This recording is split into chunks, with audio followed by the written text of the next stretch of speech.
ஆயத்த நாளுக்காக நன்றி செலுத்துகிறோம் ஆண்டவரே. 2012ஆம் ஆண்டிலே நாங்கள் கடைசியில் நின்று கொண்டிருக்கிறோம். இந்த ஆயத்த நாளில் கூட உங்களுடைய தாசன் வைத்திருக்கிறதால் இந்த கூட்டத்திற்காக நன்றி செலுத்துகிறோம் ஆண்டவரே. இந்த விசேஷித்த நாளிலே தகப்பனே உங்களுடைய வார்த்தைகளை கொண்டு வருகிற தாசனுக்காக நன்றி செலுத்துகிறோம். இந்த நாளிலே ஆண்டவரே இப்படியாக ஒரு கூட்டத்தை ஆண்டவரை வைத்து உற்சாகப்படுத்த வேண்டும் என்று சொல்லி ஆண்டவரே இதுக்கென்று முன்னின்று எல்லாவற்றையும் நடத்துகிறதான ஜீவாவுக்காக நன்றி செலுத்துகிறேன். அவருடைய ஊழியத்திற்காக நன்றி செலுத்துகிறேன் அப்பா. தகப்பனே இந்த நாளில் கூட தகப்பனே வருகிறதான பிள்ளைகளை துரிதமாய் நீ கொண்டு வந்து சேர்ப்பீராக. தகப்பனே இந்த நாள் ஆசீர்வாதமான நாளாக இருக்கிறபடியா ஸ்தோத்திரம். இந்த நாளில் விசேஷமாய் ஆரம்ப ஜெபம் முதல் முடிவு வரைக்கும் எங்களோடு கூட இருந்து சகல காரியத்தையும் நேர்த்தியாய் நடத்தர வேண்டுமாய் ஜெபிக்கிறேன். செய்தி கொண்டு வருகிற தாசனை ஆண்டவரே மாம்சத்தை மறைத்து ஆவியை வெளிப்படுத்தி மறைவான மன்னாக்களை தர வேண்டுமாய் ஜெபிக்கிறோம். தகப்பனே ஆராதனை நடத்துகிற பிள்ளைகளை என் தேவனை கர்த்தருடைய கருத்தில் ஒப்புக் கொடுக்கிறேன். ஒவ்வொருவரையும் தேவன் வல்லமையை எடுத்து பயன்படுத்துவீராக. இசைக்கருவி வாசிக்கிற பிள்ளைகளையும் என் தேவனை கர்த்தர் ஆசீர்வதிப்பீராக. தகப்பனே நடக்கிற ஒவ்வொரு காரியத்தையும் உடைய பாதத்தில் அர்ப்பணிக்கிறோம். நீர் பொறுப்படுத்திக் கொள்ளும். பரிசுத்த ஆவியானவர் எங்கள் மத்தியிலே வந்து ஆசீர்வாடி எங்கள் ஒவ்வொருவரையும் ஆண்டவரையும் உடைய பிரசன்னத்துக்குள்ளாக நீர் அழைத்துக் கொண்டு போக வேண்டுமாய் ஜெபிக்கிறேன். தகப்பனே உடைய நாமம் மாத்திரம் மையப்படட்டும். எல்லாவற்றையும் உடைய கருத்தை தாழ்த்தி ஒப்புக் கொடுக்கிறோம். பொறுப்பெடுத்துக் கொள்ளுங்க. இயேசு ரட்சகர் நாமத்தில் ஜெபிக்கிறேன் ஜீவன் நல்ல பிதாவே, ஆமென். பாடல்களை பாடி நாங்கள் ஆண்டவரை துதிக்க போறோம். மத்தியில் இருக்கிற மாஸ்டர் மிஸ்டர் டேனியல் மணி அவர்கள் முன்பதாக வந்து ஒரு சில பாடல்களை பாட முடியாது நான் கேட்கிறேன். அன்பு கூறுவே இன்னும் அதிகமா ஆராதிப்பே இன்னும் ஆர்வமா. அன்பு கூறுவே இன்னும் அதிகமா ஆராதிப்பே இன்னும் ஆர்வமா.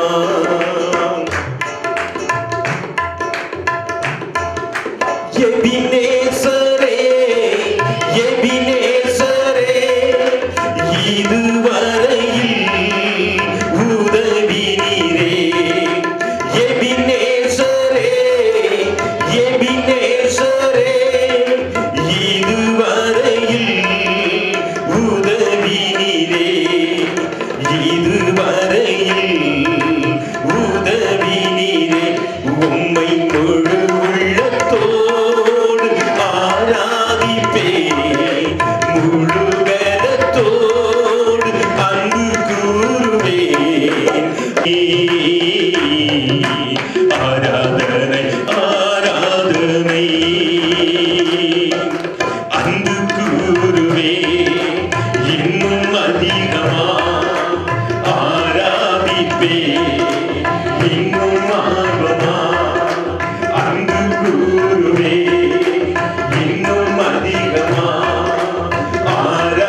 அதிகமா அன்பு கூறுவே இன்னும் அதிகமா ஆராதிப்பே இன்னும் ஆர்வமா.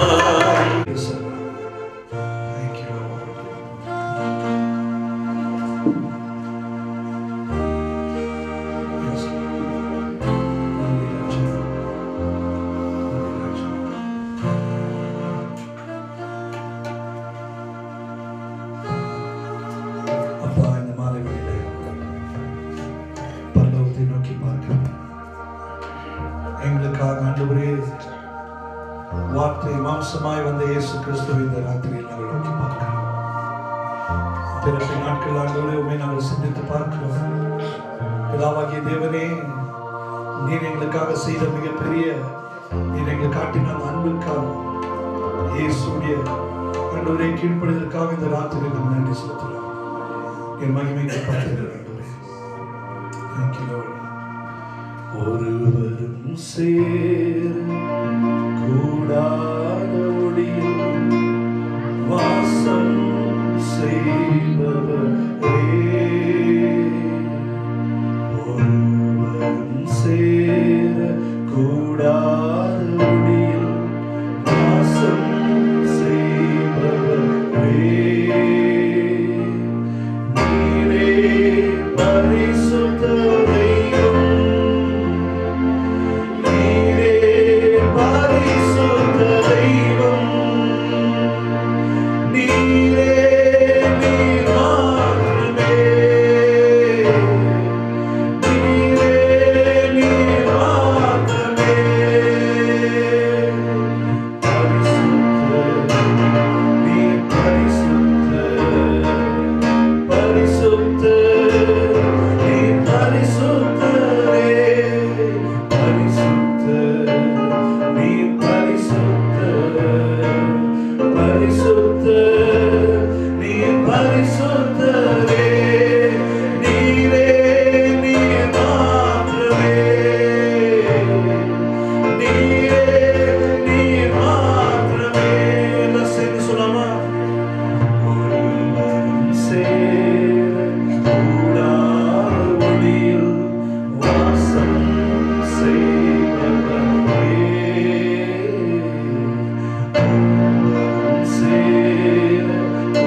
வாழ்த்துகிறோம் அப்பா.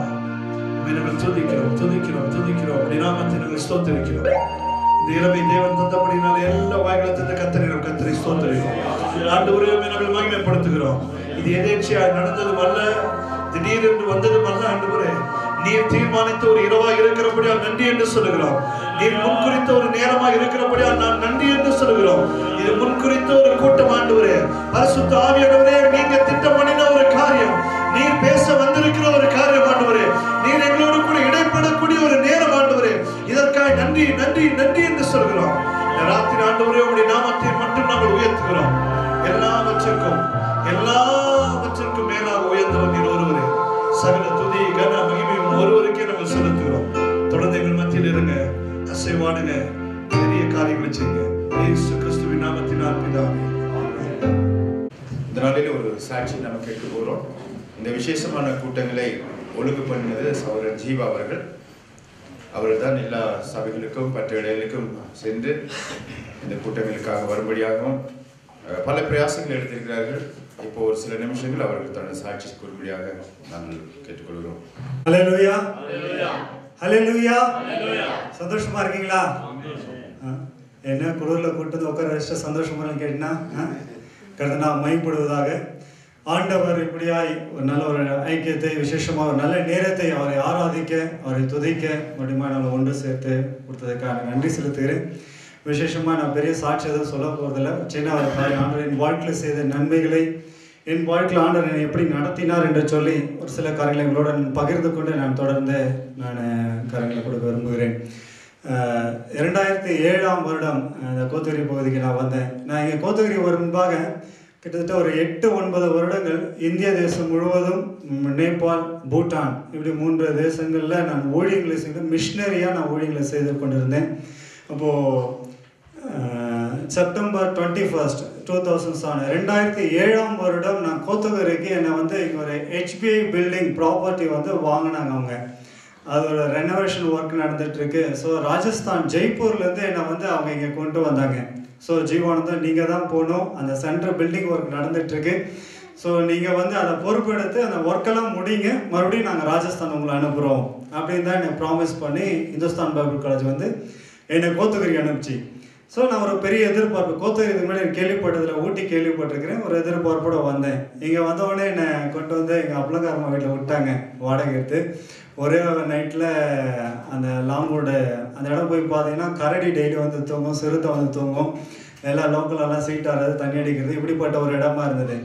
அப்போது 1 மாதம் ஆச்சு, 2 மாதம் ஆச்சு, 3 மாதம் ஆச்சு, கிட்டத்தட்ட 6 மாதம் ஆச்சு, 1 வருஷம் ஆயிடுச்சு. ஆனால் எந்த மாற்றமும் இல்லை. என்னை அனுப்பிச்ச நேஷனல் ஆஃபீஸ் சென்னையிலேருந்து எந்த காலம் வரல, மறுபடியும் என்னை கூடவே இல்லை, நீங்கள் மறுபடியும் வாங்க. அப்போது வேலையும் கம்ப்ளீட் பண்ணலை, பில்டிங் ஒர்க் நடந்துட்டு. அப்போ எனக்குள்ள ஒரு கேள்வி, நான் ராஜஸ்தானில் 3 இடங்களில் தமிழோட ஹிந்தி தான் நல்லா ஃப்ளூயன்ஸாக நான் பேசுவேன். தமிழ் ஹிந்தி படிப்பேன், பேசுவேன், எழுதுவேன். அப்போது தமிழ் எனக்கு அவ்வளோ ப்ரொனன்சியேஷனாக வராது. ஒரு 7 வருஷம் நார்த் இந்தியாவில் இருந்ததுனால தமிழ் எனக்கு அந்த வார்த்தைகள் தெளிவாக வராது. அப்போது ஆண்டவரே 3 இடத்த ராஜஸ்தானில் பிங்க் சிட்டியில் 3 இடங்களில் சபைகளை நடத்தி கொண்டு இருந்தேன். என்னுடைய காலிங் மிஷினரி. ஸோ சபைகளை ஸ்தாபித்து அங்கே ஆட்களை போட்டு நாங்கள் தொடர்ந்து வேறு இடங்களை மூவ் பண்ணிப்போம். இப்படி என்னுடைய அழைப்பு இருந்ததுனால, இந்து குடும்பத்தில் வந்ததுனால, ஆண்டவருக்காக வைராகமாக இருந்ததுனால ஸோ ஆண்டவனை நடத்தி கொண்டு இருந்தார். ஸோ இங்கே கோத்தகிரி வந்ததுலேருந்து பார்த்தீங்கன்னா எனக்கு ராஜஸ்தான் போனால் அதுக்காக நான் ஜிப்பு ஆண்டவர் நான் எப்போ நம்ம நார்த்து போகிறது அப்படின்ட்டு. அப்போது எந்த அழைப்போ சென்னையில் வரும்னு எதிர்பார்த்தேன். அந்த டைரக்டரை ரிசைன் பண்ணிட்டாங்க. HPயில் நிறைய மாற்றங்கள், புது தலைவர் வந்தாங்க. அப்போது அவங்கெல்லாம் சொன்னாங்க, ஜீவானந்தா நீங்கள் தான் சரியான ஆள், இங்கே தான் இருக்கணும், நாங்கள் அனுப்புகிறோம், கூப்பிட்றோம். அப்போது கூப்பிட்றோம் சொன்னவங்கலாம் ரிசைன் பண்ணி போயிட்டாங்க. இப்போ யார் என்ன கூப்பிட்டான்னு தெரியல. நான் ஜெபம் பண்ணிட்டேன் லாங்கூர்லேருந்து, ஆண்டவரே நீ தான் என்ன நடத்தணும். இங்கே என்னுடைய புது அனுபவங்கள், புது காரியங்கள் ஆண்டவர் கற்றுக் கொடுத்த ஒரு நாள் என்னை உருவாக்கி கொண்டு இருந்தார். அப்போது நான் இந்த கோத்தகிரியில் இருந்தாலும் அந்த ஊழியங்களை தொடர்ந்து நடக்கணும், அந்த காரியங்களை செய்யணும்னு சொல்லிட்டு ஜீவன்தாரா மிஷன் சொல்லி சோர்ஸ் ஆஃப் லைஃப், வாழ்க்கை வாழ்வதற்கு ஆதாரம்னு சொல்லி ஒரு ஊழியத்தை நாங்கள் ஆரம்பித்தாங்க ராஜஸ்தானில். அந்த ஊழியம் தொடர்ந்து நடக்கணும், கோத்தகிரியில் இருந்தாலும்னு சொல்லிட்டு அந்த ஊழியம் தொடர்ந்து செய்யணும். வட இந்தியாவில் சபைகளை ஸ்தாபிக்கணும், அவனுடைய நாமத்தை மகிமைப்படுத்தணும். மொழி தெரியும், அங்கே இருக்கிற சூழ்நிலைகள் தெரியும், அங்கே இருக்கிற மக்களுடைய நிலைமைகள் தெரியும், எந்த இடங்கள் என்ன தேவைன்னு சொல்லி தெரியும். நன்றாக ஒரு 10, 7, 8, 9 வருடங்கள் அங்கே இருந்ததுனால ஸோ அந்த அனுபவத்தை ஆண்டவர் கொடுத்ததுனால அந்த நாங்கள் கோத்தரில் இருந்தால் அந்த ஊழியத்தை தொடர்ந்து செய்யணும்னு சொல்லிட்டு அந்த ஊழியத்தை பொறுப்பெடுத்து நடத்த முடியும். ஆண்டவர் தொடர்ந்து எனக்கு உதவி செஞ்சார். இந்து சமூகங்களில் காரியங்களை செய்யவும் இங்கேருந்து நான் பல காரியங்களை கற்றுக்கொண்டேன். இங்கே அருமையான ஒரு ஐக்கியத்தில் ஃபெலோஷிப்பில் சேரும்படியாக, இங்கே முதலோடு இணைந்து செயல்படும்படியாக. அதே போல் ஒரு விசேஷமான காரியம் சொல்லணும்னா, இங்கே கோத்தகிரியில் தான் வந்து எனக்கு ஒரு அருமையான ஒரு நல்ல மனைவி கொடுத்தார். ஹல்லேலூயா, ஹல்லேலூயா. ஆமாம், ராஜஸ்தானில் எனக்கு பொண்ணு பார்த்தாங்க, உத்தரப்பிரதேசில் பொண்ணு பார்த்தாங்க, என்கேஜ்மெண்ட்லாம் முடிஞ்சு போய் சென்னையில். ஆனால் ஆண்டவர் எல்லாத்தையும் கேன்சல் பண்ணி கோத்தகிரியில் ஆண்டவர் நிறையா நல்ல ஒரு அருமையான ஒரு மகளை எனக்கு ஏற்ற ஒரு லைஃப் பார்ட்னர் ஆண்டவர் கொடுத்தார். விசேஷமாக கூட நான் இதையும் தேடி போல, ஆண்டவராக அதை தேடி எனக்கு பேரண்ட்ஸ் மூலமாக விசேஷமாக கோத்தகிரி பாஸ்டர்ஸ்க்கு நான் நன்றி செலுத்துகிறேன். அருமையான மூத்த போதில் எனக்கு நல்ல ஒரு துணையாக இருந்தாங்க. நிறைய பேர் சொன்னாங்க, நீங்கள் அங்கங்கே பொண்ணு போகிறீங்க, ஏன் கோத்தகிரியில் பார்க்கக்கூடாதுன்னு. ஸோ அந்த அருமையாக நடத்தி ஒரு நல்ல ஒரு வாழ்க்கைக்கு ஆண்டவர் கொடுத்தார். அது மாத்திரம் இல்லை, தொடர்ந்து அந்த ஊழியர்களை செய்யும்படியாகவும் விசேஷமாக கூட ஹெச்பியில் அநேக பொறுப்புகள் ஸ்டேட் கோஆர்டினேட்டராக என்னை போட்டாங்க. அப்போது இருந்தாலும் என்னுடைய ஆதகம், என்னுடைய பாரம் எல்லாம் வந்து வட இந்தியா குறித்து தான். கோத்தகிரியில் இருந்தாலும் ஏன்னா வட இந்தியா போகணும், காரியங்களை செய்யணும், ஊழியங்களை செய்ய வேண்டும், ஆணவத்தை செய்யணும்னு சொல்லிட்டு இந்துஸ்தான் பைபிளுடைய ஆரம்ப காரங்களை பார்க்கும்போது ஊழியங்களை காரியங்களை செய்து கொண்டு இருந்தார்கள். அப்போது இந்த சென்டர் வந்து கெஸ்ட் ஹவுஸாக பண்ணணும், ட்ரைனிங் ரிட்ரீட் சென்டராக பண்ணணும், இந்த மாதிரி காரியங்களை செய்யணும்னு சொல்லும்போது என்னுடைய உள்ளத்தில் கொஞ்சம் ஒரு ஆதங்கம். என்னுடைய அழைப்பு வந்து ஆண்டவருக்காக ஊழியங்களை செய்யணும், ஆண்டவருக்காக பெரிய காரியங்களை செய்யணும். அதற்காக தான் வந்து நான் இந்து குடும்பத்துலேருந்து நாகாத்மா கோயிலில் பூசாரியாக இருந்தேன். நீங்கள் பார்த்துருப்பீங்க, ஐயா தான் பூசாரின்னு சொல்லிட்டு. ஸோ நானும் ஒரு கோயில் பூசாரி தான். ஸோ நாகாத்மா கோயிலில் வெள்ளிக்கிழமைனா தீபாவளி போட்டு பூணல் கட்டிக்கின்னு நாகாத்தம்மா புத்தி கொடு நாகாத்தம்மா அப்படின்னு சொல்லிட்டு என்னென்னவோ பண்ணிகிட்டு இருந்தோம். நாங்கள் நெருப்பு மெரிச்சிக்கிட்டு அப்படிலாம் காரியங்களை பண்ணிகிட்டு இருந்தோம். ஸோ ஆண்டவர் என்னை அழைத்தார். எப்படியாவது அந்த ஊழியர்களை தொடர்ந்து செய்ய வேண்டும். இந்திய தேசத்தில், நேபாளிலையும் மற்றும் பல பகுதிகளில் ஸ்தபைகள் எல்லா இடத்துல ஸ்தபைகளை ஸ்தாபிக்க வேண்டும், மிஷினரிகளை அனுப்ப வேண்டும் அப்படின்னு சொல்லிட்டு இன்றைக்கி வட இந்தியா பொறுத்த வரைக்கும் அநேக தேவையுள்ள பகுதி, பாப்புலேஷன் அதிகம், கிட்ட 120 பில்லியன் மக்கள் தொகையில் 20 பில்லியன் மக்கள் தொகை தான் சவுத் இந்தியாவில் இருக்குது. மற்றும் 100 பில்லியன் மக்கள் தொகை வந்து நார்த் இந்தியா மையமாக வைத்து தான் இருக்குது. ஸோ அதை அந்த பாரத்தில் நிறைந்த ஆண்டவருக்கு அதை செய்ய வேண்டும் சொல்லி அந்த ஊழியர்களை தொடர்ந்து செய்யும்படி ஆண்டவருக்கு உதவி செய்தார். இந்த நாளிலும் கூட அவர்கள் இந்த இடத்துல வர முடியல, ரொம்ப லாங் ஜர்னி, 1 டே ப்ரோக்ராம்னால அவங்கள நான் இன்வைட் பண்ணலை. கிட்டத்தட்ட ஒரு 4 மிஷினரிகள் எங்களோட கூட இருந்து இந்த காரியத்தை செய்து கொண்டிருக்கிறார்கள். ஹல்லேலூயா. ஆண்டவர் அற்புதமாக நடத்தி கொண்டிருக்கிறார். எங்கள் குடும்பத்துலேயும் நிறைய சேஞ்சஸ்ஸு. எங்கள் அம்மா வந்து, எங்கள் அப்பா மல்லிகை கடை வச்சுருந்த சென்னையில், நேட்டிவ் சென்னை, அம்மாலாம் சென்னை தான். அம்மாலாம் கோயிலில் சாமி ஆடுவாங்க. அம்மா மேலே நாகாத்மா ஆவி வரும். எப்பவுமே நாகாத்மா ஆவி வந்ததுன்னா கோழி கொடு, ஆடு கொடு, எனக்கு முட்டை கொடு அப்படின்னு சொல்லி கேட்பாங்க. ஸோ அவங்க எல்லோரும் இந்து பேக்ரவுண்டில் உங்களுக்கு எல்லா அனுபவங்களும் தெரியும். இன்றைக்கி அம்மா ரட்சிக்கப்பட்டு அம்மா வந்து ஊழியத்தில் ஒரு பங்காக இருக்காங்க. எங்கள் குடும்பம் ரட்சிக்கப்பட்டு இன்றைக்கி எல்லா காரியங்களும் ஆண்டு அற்புதமாக நடத்தி கொண்டிருக்கிறார்.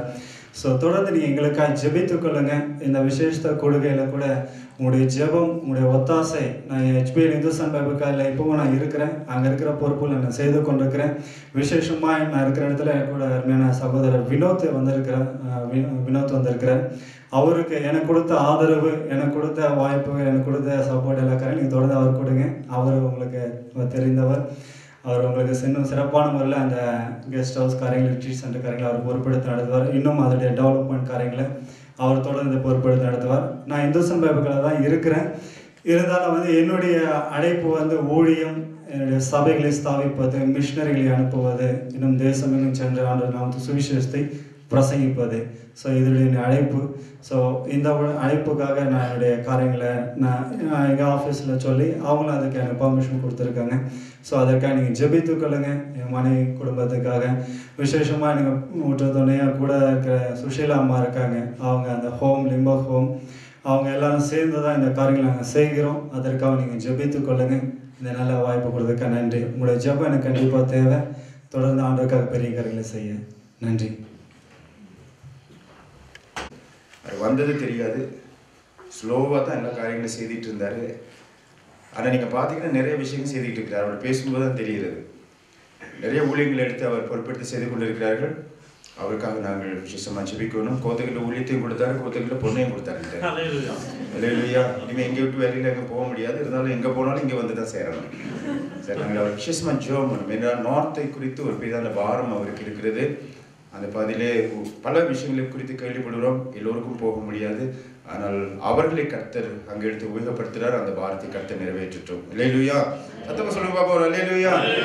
ஜீவன் வந்திருக்கிறது. அல்லேலூயா. சரி, இப்பொழுது ஒரு விசேஷ பாடலை கேட்க போறோம். நம்முடைய மர்சி சில்ட்ரன்ஸ் ஹோம் குழந்தைகள் வந்து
Radha Deva Niralo, Radha Deva Niralo.